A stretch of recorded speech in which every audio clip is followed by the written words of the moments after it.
Often the best way to test an idea is to get out there and try it. And innovative leaders are always trying new things, trying different experiments. But when you try lots of things, many of them will fail. And you have to have an attitude of welcoming failure, of being positive about failure, of seeing failures as a step along the road to success. You know, we tend to mix up two kinds of failure in this country. There's incompetent failure, where people screw up because they get things wrong. They don't study hard for an exam, they don't work, they're not competent, they don't get things right. And if they continue to get things wrong because they're incompetent, then you should work with them, you should help them, and eventually you should help them out of the organisation. But there's another kind of failure where people try new things they've never tried before as an experiment, and they don't work. And we should welcome those, we should praise those people. We want honourable failures, we want experimentation, we want prototyping. And we see that the really successful companies are ones that benefit by failure. We see time and time again that failure leads to success. The wrong answer is the right answer to a different question.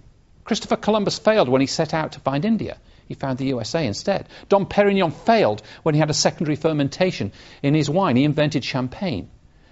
3M had a failure with a glue that didn't stick. They went on to create the Post-it note with it. Pfizer had a drug out on trial with men to reduce their blood pressure. It didn't work, but the men on the trial said, "Can we keep using it, please?" Viagra was a failure as an experiment. So we can learn from failures. If we're out there trying new things all the time, we can learn from those failures and we can use them as springboards for success.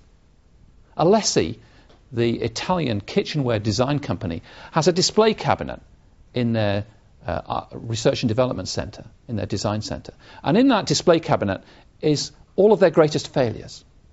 And they have that there to send two messages to their designers.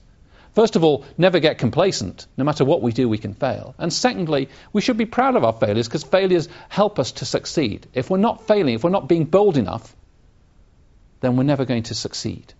What they say is that if every time you throw the dart, you hit the bullseye, you're standing too close to the target. You're not taking enough risk. You're not taking enough chances. You've got to stand further back. You've got to handle some failure.